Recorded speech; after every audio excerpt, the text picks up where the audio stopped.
Yeah. Bawumia. Gabi Ochidako kura be remote control.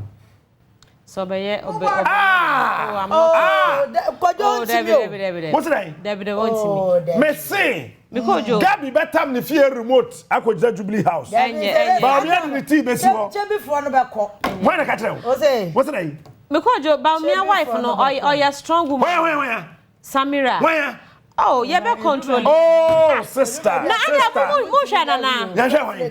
O dia musha de. You from Fantaman girls. Oh, Mikojo. Through to Eastern for baby, I know your dream second. Ran wa hu. The program tie. Not aban. So, Sunday oni ni kuro ti ho. Crash yenye ne sia. Papa no do it. Se Bawumia ne mai Samira omukọ event a. Eya hwe Bawumia ni behavior. And as one can so say. Ebe reflect it. No. Governance. David. Actually, for it me about obi antimi remote control no. But na yere no so ntimi influence governance. Ontimi. Yam said they make am munya personality there maybe you have a I'm not talking about the personality o. Now what can they? Baba mo de. Enya ban mu krampo no a. Oni ni kunu no kasa se crash. Yanko ne senya.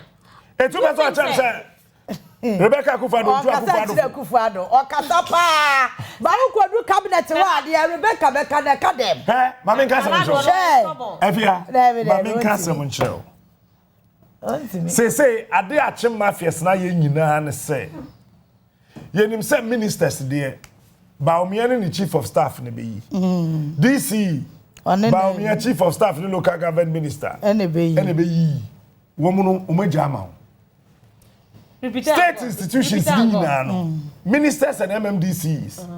Appointments are president here, a constitution, and Umbejama. Bawunim. One a very influential and powerful our state institutions, Nino. One of the Crofone to your hammer and won't be Pamo. They will control the chief executive for the chief executive to control you. Hey, Bawumia can never be his own man. Oh, so bet me on resigning as vice president, don't concentrate as a flag bearer. On resign, on to me, yeah. Okay, that's the mandate. So we are. Some mandate to wait. Some mandate complete. President to cry, so bet me resigning. Into a mandate to bear. Oh, so on yare, no. Combine it. The company official Jumano. Number one.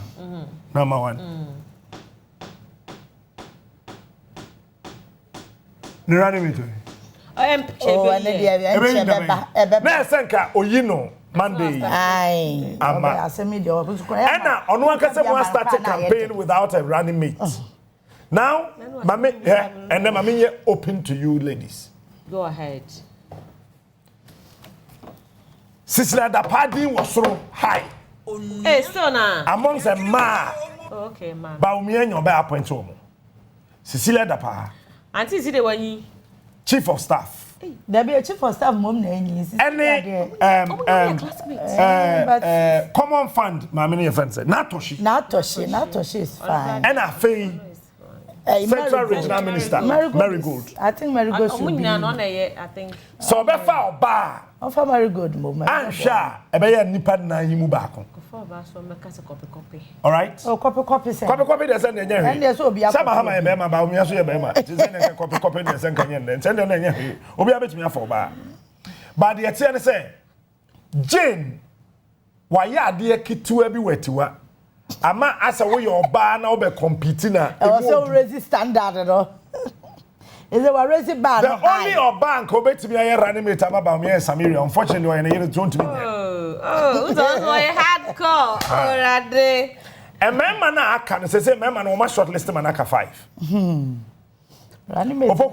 Yes, na postal of education minister e was through chair 5 ni na. Brian a champion from Eastern Region. I came here to tell you, say battle now between Ashanti and Eastern. Brian is back. Osai chairman Sabonsu, aba listening. Oh, the only chain. Okay. Now, say Bawumia person or chairman Sabonsu osro because mafias no will rake them down. Because they thought say Chairman Sabunsu no can men at 88 no. Meanwhile the Chairman Sabunsu count. And at the poisoning in Abaya, Chairman Sabunsu yere can say, "Who kwatena plane mu kure ndi medua ne manu aduane am kwatena plane." Lunch box. The Chairman Sabunsu took on the lunch box kwatena flight. Your man nkwan kura wo fi ko. Egu plastic im te say akola o ko kindergarten. Or they are call for flight. Eti e hono suro kakra wo ho. Nanka former first deputy speaker of parliament Joe Osewusu but almost so edwe abaso yes o te se napo almost so mo edwe na mo tu fun na anti mo attitude bi ni ade nti ama say Bawumia are confused and education high never one education you see say pa no one kakra if what is the man no betimi atwika na running mate keke vasia no mame no obi a the steer man no betimi atwi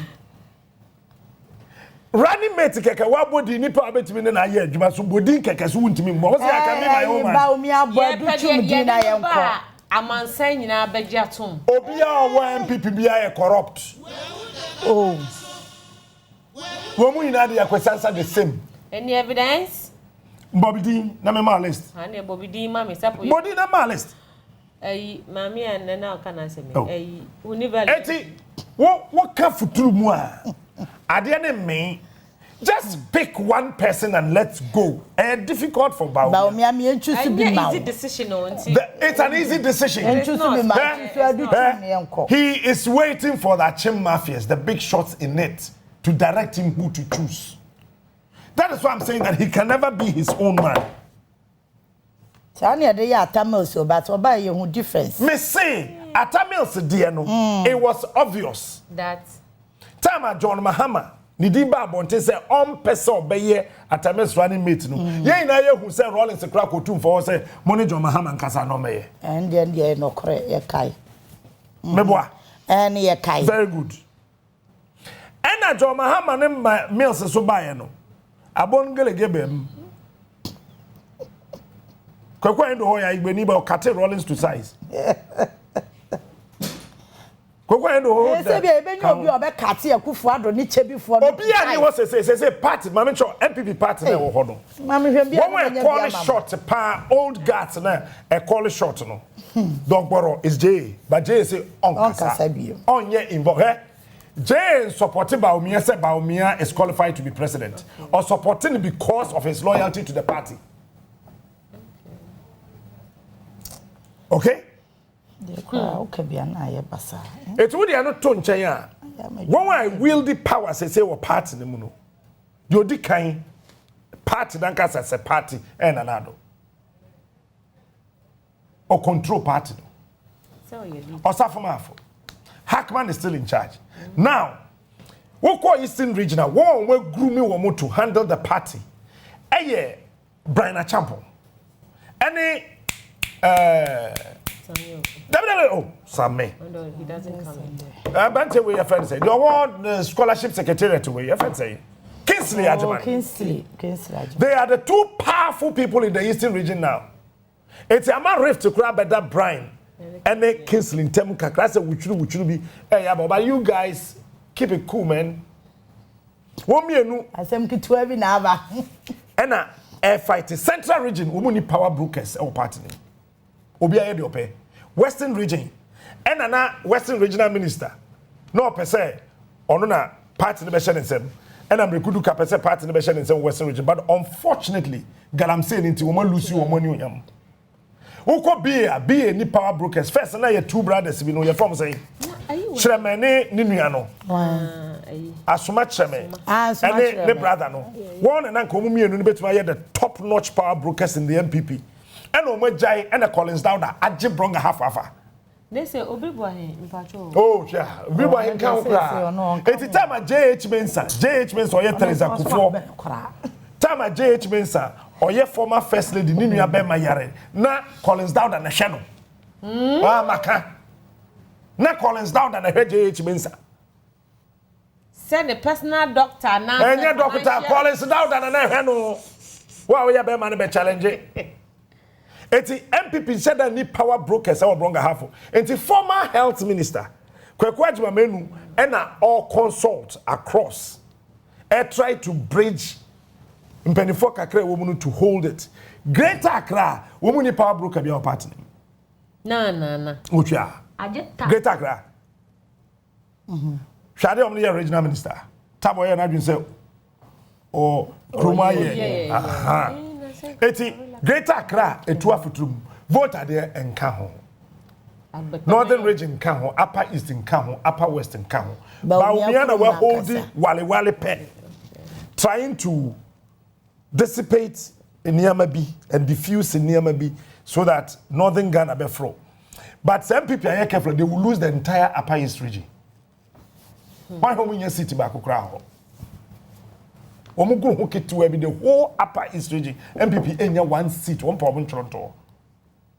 Central region, coastal line areas, and they've lost it already. Because Anka Cape Coast, Metropolitan Chief Executive now or hono. For instance, something at a donut, no, on the donata, or the atta, but on the don, the no simple. On an Anka obey to me, Ricket Hagen. But a ban nyansa, yadia politics are. MC no nibi. Ricket Hagen Bruno Subebre, as a Ricket Hagen war PhD holder, and we work KG1. Eti emfa on to me. And I will call Cape Coast North to say the other side and so on. Emfa. And say a punano holding in no man, careful. They will lose all. Because we need power brokers our partner. And a marigold in Peso Betty will be an asshole. Mamino, she's playing it very, very safe. She doesn't want to step on anybody's toe. Eti region Daho. Woko Ashanti regional. One more power region. Nimuno so I want to say they will not talk, but we cannot trample over them. Eti our station, or TV station, or radio station now, oyedede. But want to be in trim fa chairman kwaso. Want to be in trim fa FF antoso. Ena the chairman caucus bi wo ho asokwa no we wuruma basante achem wa wuruma komanso ho side no ne ade ne amansie side ho no wontimi ntimi form so ena da adokufos ene chairman sabonsunum ena your friend say bekwai MPs no won adwe wo mutimi an say wontimi onyenyansafo and where open secret wo ma tsami na say wontimi nyenyansafo. And so, want to be ma or known to be trim. Aha, it's Ashanti region so ekonkon. So, Bawumia as an individual, no problem and one and no so. But so bet to be a take bold decision and next week, or may running meet. Running meeting here, the Bemamo. And the meeting or your latest by next week here. So, what I say, it's danger, and they have seen opposition staring heavily at them. Once breaking the age, no indicators no. Say abambia wo abam na obeko position. Na otwan tro na etote na wantimi anye damage control pe na ohun so position. Train na sem no. Once abam we yedin. Except to ya can we. Esenka by now, omo repair damage no. Oh, say I repair. Why not repair? You will make us a Photoshop. Why? And say Sanko be repair. I say Photoshop.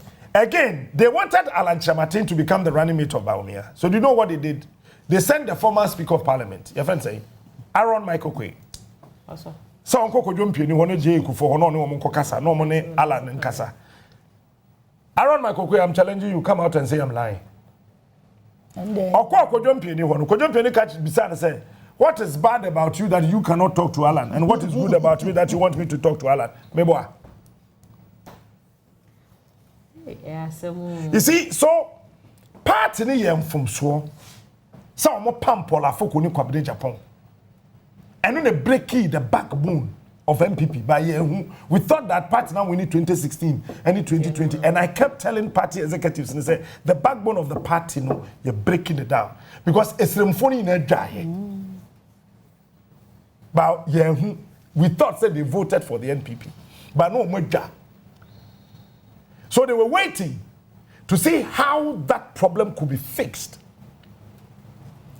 They looked at Bawumia as an ordinary. and Polafoko as a nordner, that Bawumia can fix that problem. Bawumia to me and fix it. And artificially, we must start to trick Kwabena Japan, but then fat. Now no appear to cry no. And fat. They have seen it. Say why you no, and fat. I am not justifying anything, but as Robema and Sroba.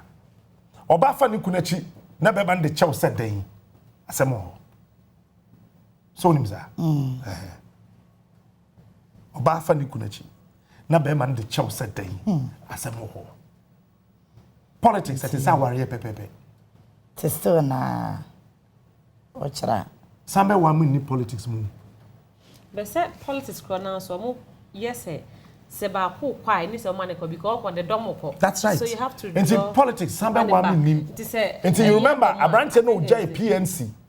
Emma President Kofo Boni di be sports minister. Emra ekoba e say yampo say nyampo. Say sika bi hu asem ni ade no. Onu na gu PNC. He broke the bone of PNC.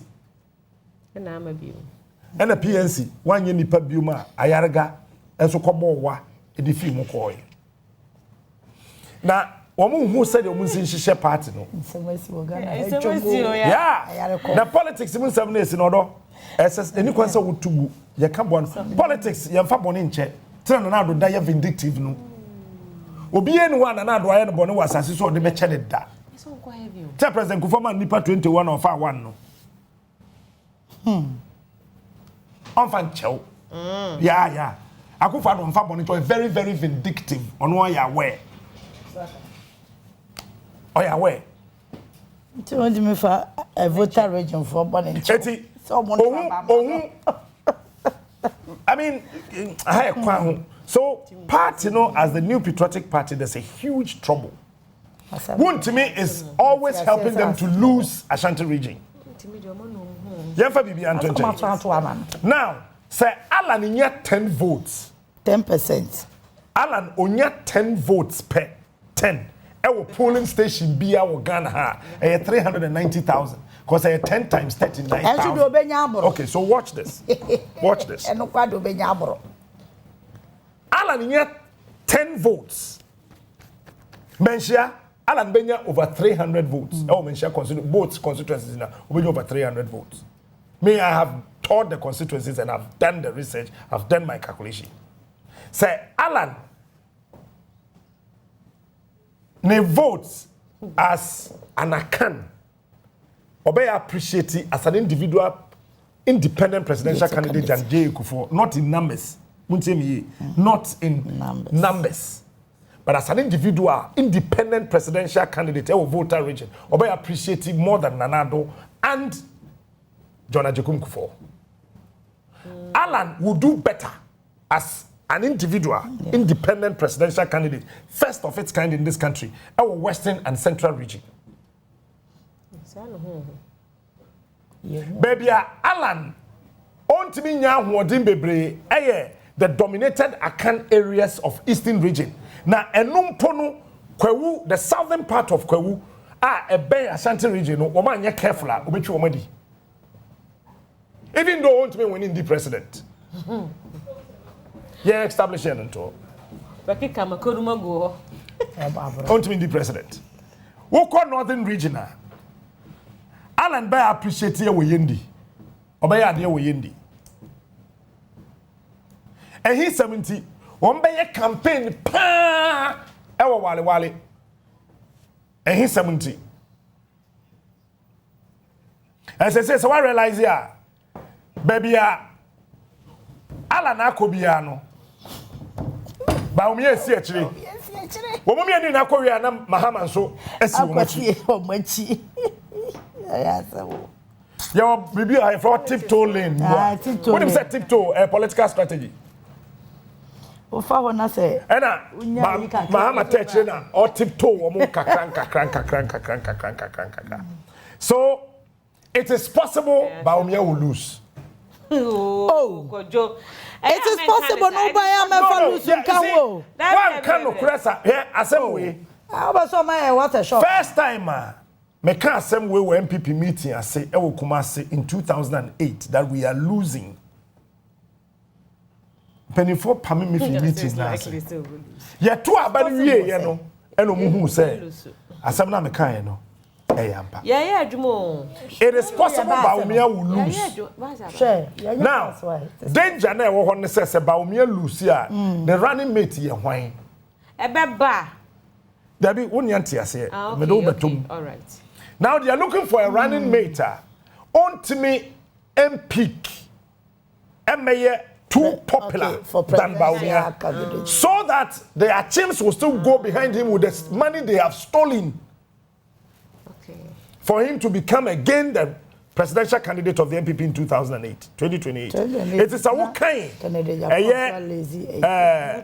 a Japanese document now. It is in it that Bawumia will lose 2024. So Olusia, I say Omunya running mate, won't mean picking channel.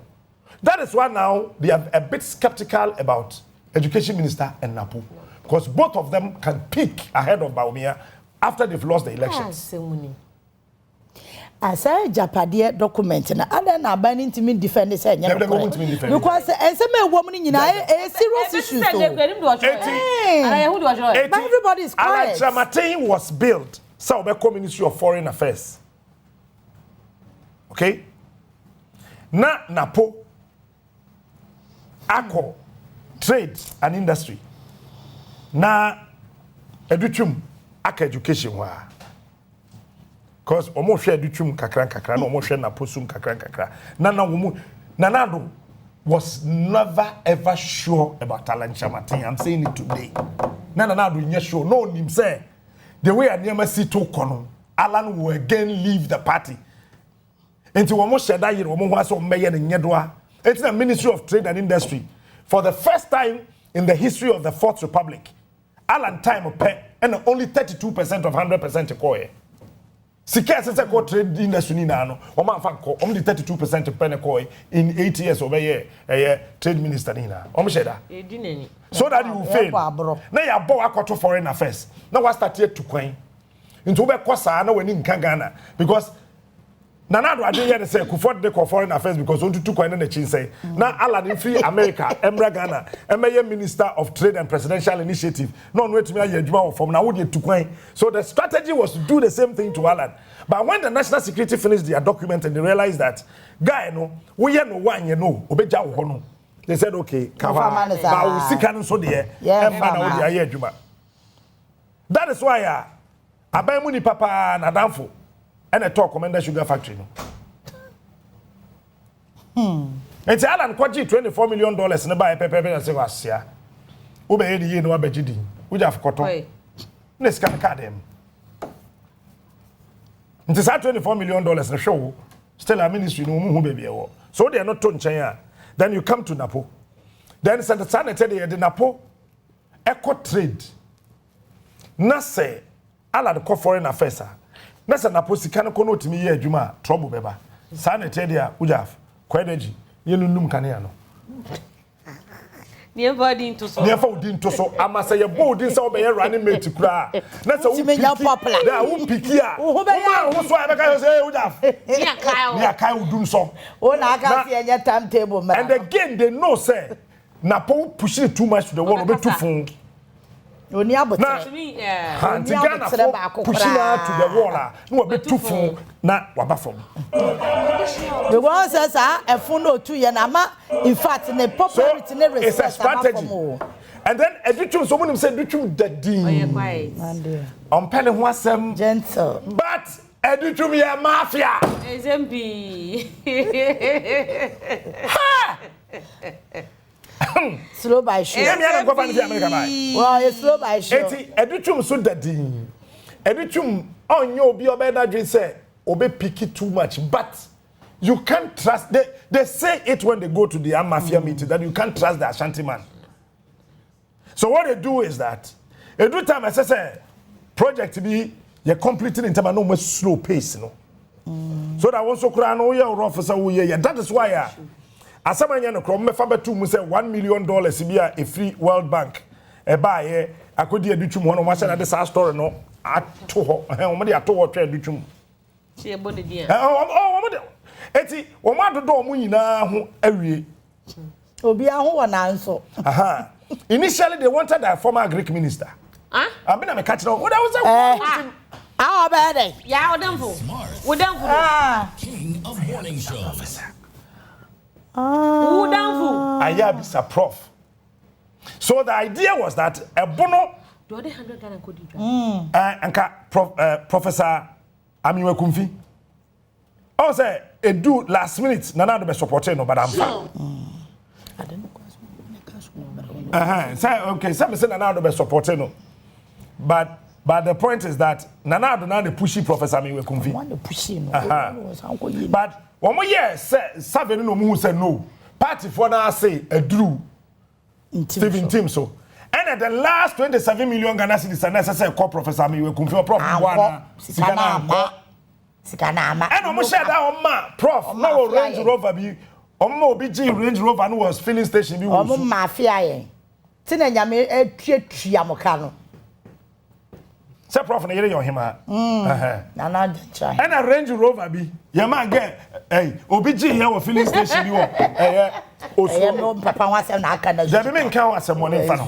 Eti ono so mo pa bibi de choke ne to was say. O papa ti sam Wo be fa asem na aka na. Wo be chairman a wo ya rougher will remind you of niema bi. So oba say Steven Tim we picky. Steven be winning. But the fact is that Steven wo be ka land wa. Land wa na wo be ka no. Ye be ma landgardism asori. Okay. Why is she? The digitalization. Abe was say a stabilize the land system. But they be free. Yeah, the best shower to. It is a 17 Lucy, MPP Lucy. Now the next 2 or 4 years or more no unity bar on the land issues and the baby one. American president. I didn't know man win to one. Unfortunately, no man win to one man creating tokro man mefemo dane. And I said, Tetanons, your quaff from your share fua. What she do it? When she in chow hunchia. Tomato to Janet from Hoshano Macan Fifi. Will be a good uncle to Janu first. This is what is happening to the MPP. But only more match our party no more penny for our party ni dim koma. How things are turning. But it's so unfortunate to say omo manyi no party no so kasa. En kran no empese wo mbetie. And omo nim say line no omo nam so no ye line ye do omo co-position. But look at say nkran na afa no omo party ni mo omo ba no. Em so omo hu say party na co-position there was a den. Enti panyefo na ka omo hu how serious the thing is. After that, na me no panyefo ni bi sia na omo bon komo utimu say eyo omo ya what is happening eyo omo ya but why the betie omo ka ko bi antie ti say de u kan omo hia wa omo kan wenso omo ba pete mu a Debbie what do you know why Gabi and Asante Bedi supported JFK against John Boadu? A general secretary. Omo we no manu. Oh sir. Oh yeah. Are the lawyer no? Yeah. Oh what you woman here? You see? Omo. Now, unfortunately for them, we share MPP regional balance calculation proper. General secretary, from Ashanti region. National organizer from Ashanti region. Steven Tima Bono but tilted towards Ashanti region. Yeah. Eti woman wo kakra nti na fa wo munya ba bia amfa jombo. Ntim dia na bad choice. Oh David. Oh right. T. Nti na mo ko position. Nyabotre. Enye ntim na nti na mo ko position. Enu anti a. David ya nyabotre. O chama no kataw. Ya nyabotre. Ewurade na ke fa ma no. Asen ahe no mo ko ba election mo yusu ya. Asen no. O try strategy bi. Go chase can you let you. How to be chase can you dey. Amfa. Kumewu strategy no amfa. Ejo so wo strategy na fae. But the tell say strategy no kura e fae no. Na national executive ni na yem hihye wo. Candidate no winning a little about 50 something percent. But on the 20 something thousand. Ena 21. Adiomi. Former MP. Womo say oye Alan Kufuor boy no. Ono so a whole vice president kokan so NDC ni knowing very well say first people are time and another bob Bawumia na wodi nachi because say Kufuor na de ne ba party nim eboa say na Kennedy Japan mu twa Bawumia da pa mu njan no na ya do mi oh that time na do mi wo DVL yeah engineer yes engineer do mi they are the people a wo mu gigina na wo mu namase consulting media people say mun promote Bawumia maye but na Bawumia ko kan say oye ndisi ehwe na ma adomi over 21,000 no it is strategy omo ye ni say omo didi wi anom do man ade ama omo timi woni ye lunch na MP ni kototu aye no it was not a lunch it's a bribe afa wo pacho he said who I it woni de omo ye wo fa kumawu MPP executives na koye omo EC officers menamaka what Jimmy Chinja Thursday mebu bodin omo the MPP executives youth organizer and the leading front no recruit here do me who you almost on my press conference a day before the election what I say and omo fa MPP executives are e wokumawu Emma Jane Mensa and ono so recruiting womo efa omo so omo ye aduma wa electoral commission as returning officers as polling station deben presiding officers and returning officers mafia and Crawford share video no kwa and omo blame MP no strategy ni ye time na multimedia joy reporter no ohimi tewia camera no was o share TV all right opa won fa video no bra na ade no so one left na me akram busa sent papa hu se na camera Debbie ohun ye ba say ade ma camera person na owo multimedia no eso mo to na katwem he did onu na hu ye o ohimi tell was only looking yeah you got point na the focus ni share you our camera ni it that is what happened we were it MP no obi na draw attention MPP ni na wo maye no election officer wo ho no ono na hu se camera no da omo so and ono di kan fa ekire mo pa video no brother ha de o se wa shirt na se wo mu blue and white ni and ono fa ekire ho and na MP no so fa MP no so fa o him interview ono so fa him interview echi that time no wa drop it first envelope and yes no wa drop it and you say oye o mo say momonche and ba wo hwe TV na on left and obeyi eno ntina na dwen say camera no hwe one side and camera person no that's right and a camera person ne panic camera no say so who saw your MP and Mr. Albert has a focus and no focus we can say follow him there was no director but the cameraman who said no let me follow this MP because the reporter who said papa ne drop it first envelope and the camera no follow no but make sure say he will not lose the reporter the presenter no foul mu mienu na eti Debbie ozumi out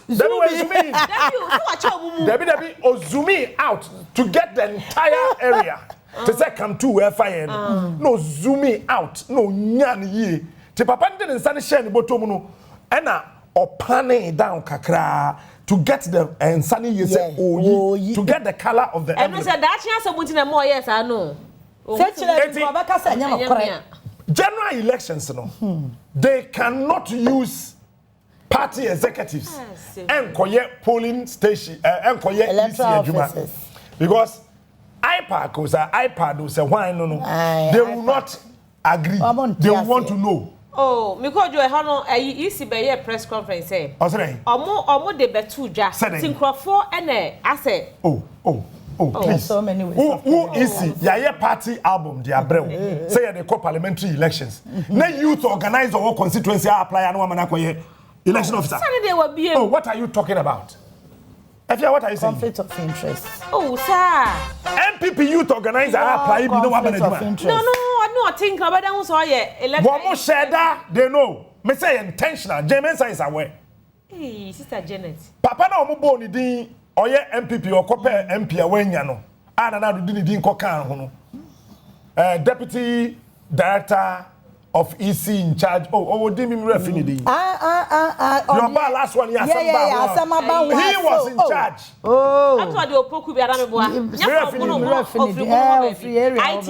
He was in charge. Yeah.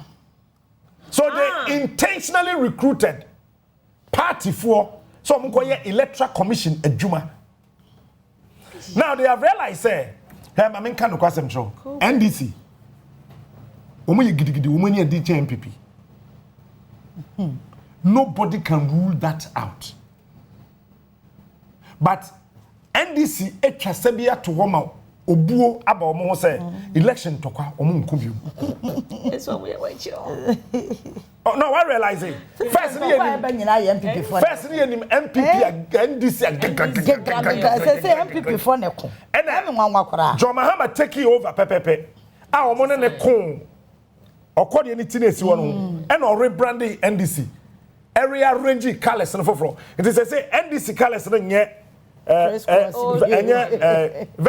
horizontal say horizontal it is say NDC colors no mo nye horizontal bi mu vertical and I feel once I to colors na pitim and John every branding party no and a friend regional executives na catch them say we will not do an open fight non tokwa yenhwe mojengu abano ye woni polling station and NDC gidigidi na started say eba form because John Osua Professor Mills Bawumia Osua nanado it's a fact jai bo no prepare eti say na ade no nyina akwa no mo sa party members non-executives eye womu EC officials for Ejoso.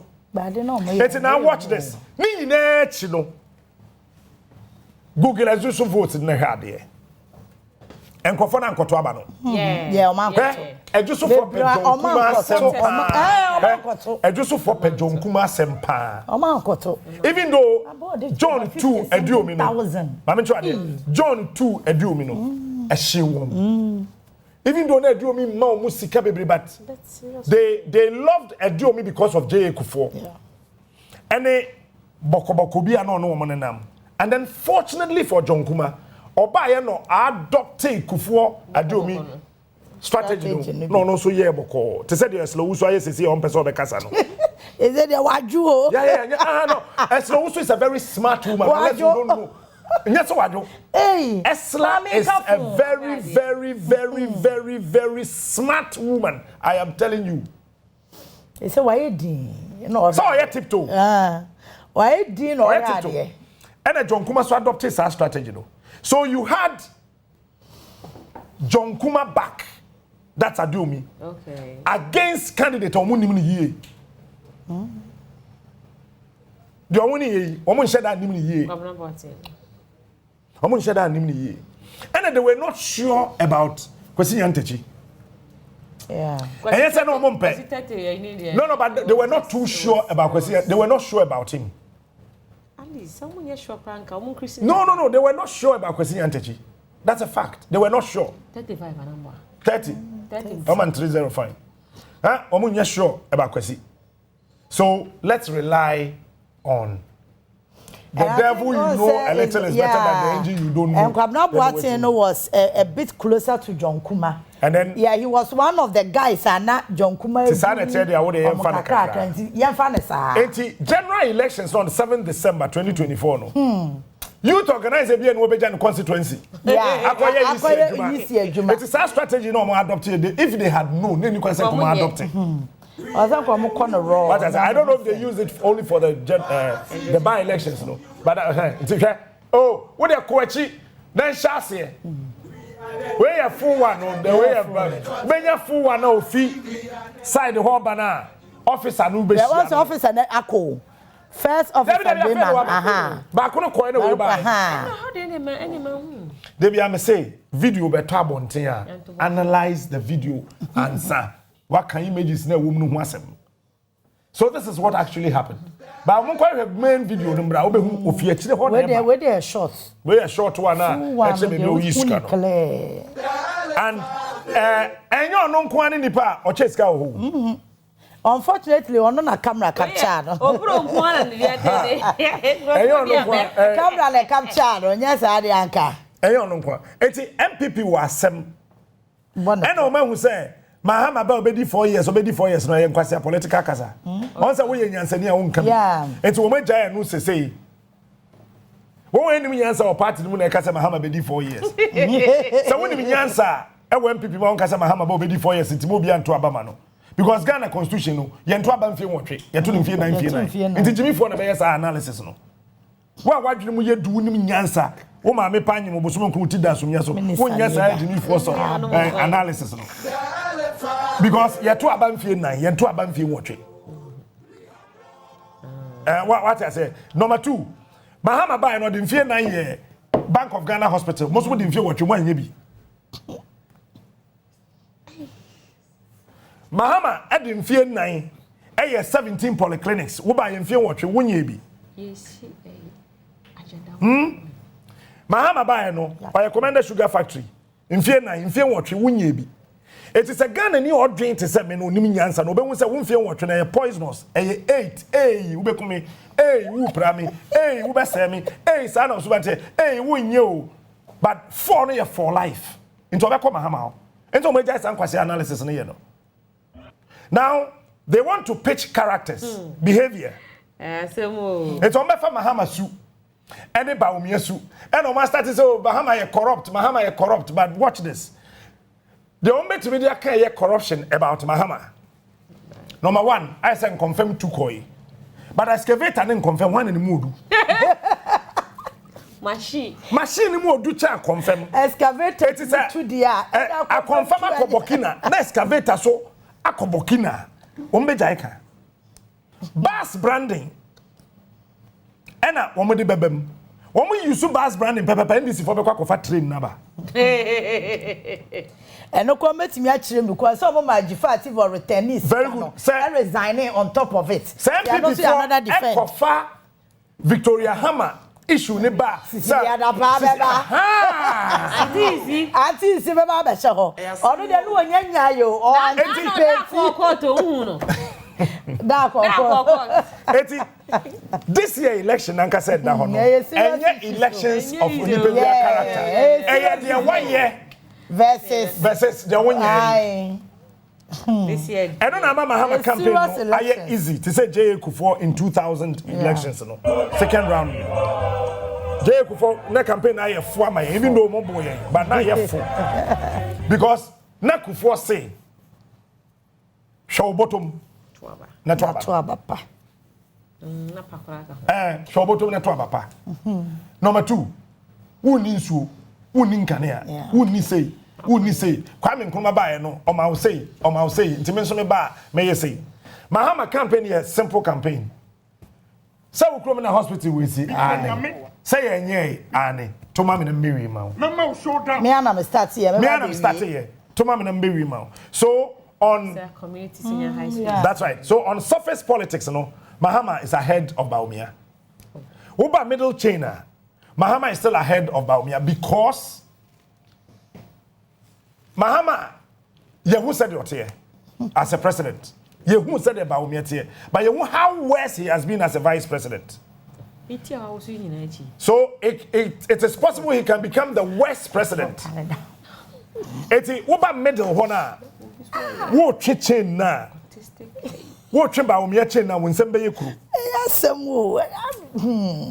And I Uba a form was so pass so there and a kan. Ano na mo akora mo mienu mu di ho dance say MPP fo na nkasa na o mu hia wa enti afom ho no nso enye so it is possible Bawumia will lose. Oh, it is possible no kan ya memfa lose and wo mo man here useless baby politics about Bawumia te basim vice president convoy no dey vice president who krom ye ntena basim yen just an classic politics na mo ye and no na chese Bawumia brand ho aso we know Bawumia you see obi a wote ba se wo soro sei ni page for no den sata grass so obi fa na sa metal mu bi Etu ba de nipa na ogina ho na wote soro won nsa betumi atare won nsam. Me wa VAT de jaw road glass. So what you have to do is say allow him to sit ne VAT dim. Bawumia so ye be ma no person otena ba asima. Ontram won kan enko sehwe bodi. Dabi dabi eno omo kumase a na watena ba asima Bawumia tena ba asima. No, enye fe. Eno ye yadura no wasi abeti. Ma ne ntena ne VAT nim. Ba ne VAT na otim no. Ma omo se de bia Bawumia be ko open cage areas no politicians not to the American say. Your cage is also you open. And no man Bawumia Land Cruiser between dinner pempem. Manisifo. Oh, okay. Say they are baby, open closed political areas no maninta pempem. Say they are the same V8. Once and Crawford said that once and another. Your man go no wap pempem go. And Crawford be trust say na or tap by Land Cruiser pempem until then no. I said Nanado should not step down. Still I know on now. Because consistency in behavior and character. Yeah. Consistency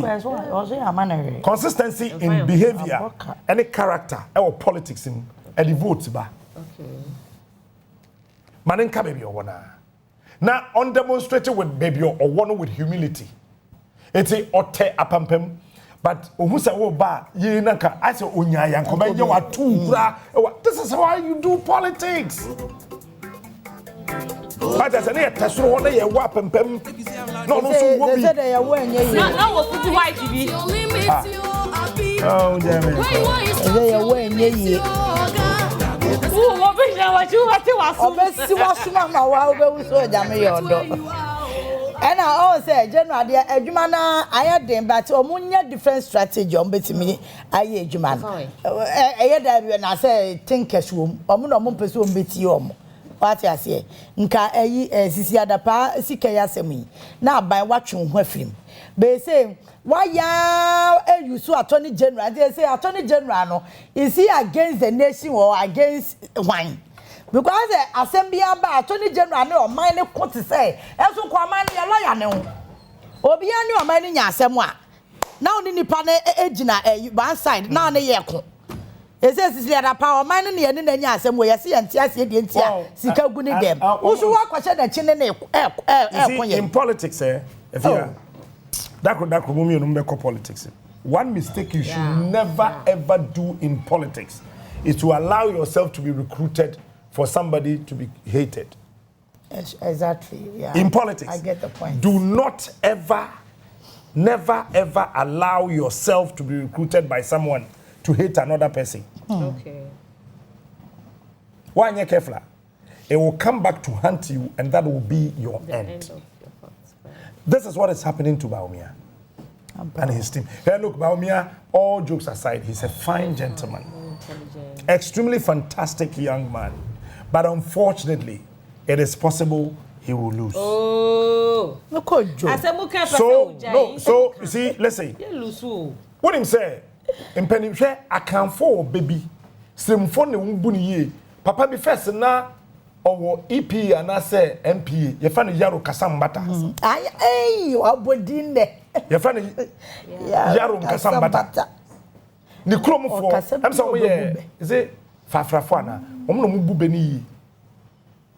Omo boni dini kasambata na no mo de sa be na to aso. Se nipa bia odi wachi no ohwe wo nante. So akanfo any srimfo ewo saa de ne se de odi achiri no osua de odi kan nante. Enti no ama nipa suro Bawumia. Le ba be ko so di nanado chi. Le ba be take petrol so. So say no mo to petrol. Yeah, mo to petrol. Aha. Eti driver no any mate no say omo ya car na. Driver ne asem o kai different. Driver ni mate say omo ya car na. Ya car de omo nya car na. Ena kayo mom de ni ho. Enu Wa kosrem. Mahama mkrom wo ye fro say. Bole bambo. Oh. Ya gonja hene ya bo. Wo say ono so nsan sore ya nsan wa bechia no. And a youth, they say yampene. Say yampo, see, NPP nim said ye, or working on issues better abonten. He Kufuor ne Giselle Yaji issue no. It was a huge issue. But we managed it. Obi any asase so we evidence say Giselle Yaji ne Kufuor ne twimpena. Wo evidence ne bra. Why? Kwasi Pratt ene Alhaji Bature. Omo de Ford ekosisi Kotoka International Airport say Giselle Yaji eba. Me twen Kwasi Pratt. Ado be paisa glass no. It was because people had the knowledge to manage that issue and manage it well. So what you say? Eti say no yampo say nyampo. Abe confirm me or hine na okọ share say on sorry no nchia no. I can foresight yet to say. Say me kromo hine sabie buru sabie nyado. Or to say same pa. A drew time we friend to Mati Drum say me kromo hina. What to bobo na mema be hwe. So that disrespect. And another exhibit here before the chief, no. I'm telling you, they went for a meeting. Ashanti Regional Himfree na meeting on Maria Tasso. And then a man, Central Regional Himfree na meeting, you know, Cape Coast to free him a catcher and another says, I don't know, you know, Fasuni so. But that is not my concern. Yes, Makuma cry. When a suma a some buttons also issue that statement. Say, as a mobile team. Oh, but say some no crowd. As all two buses. Oh, Central Region. Central Region Memano or Campo. I've said this here already. And they are disqualified. A BBA as a permanent president. Oh. And as a mobile team, no more, I know. Or a strategist too. Or some a mafia. That statement you do the best. No. As a mobile team, or a serious strategist and a serious political mafia. And of mafia and when him say, obey information minister. Okay, time no obey information minister no. Only could dream pinning together. Obo asemi anywhere where by anymore abet me aka. They will not stop you from saying it, but was won't can. That is not. No, nobody will stop you. Kufa by no No. You see. And in any event, you bet me and say Mr. Achu for TV.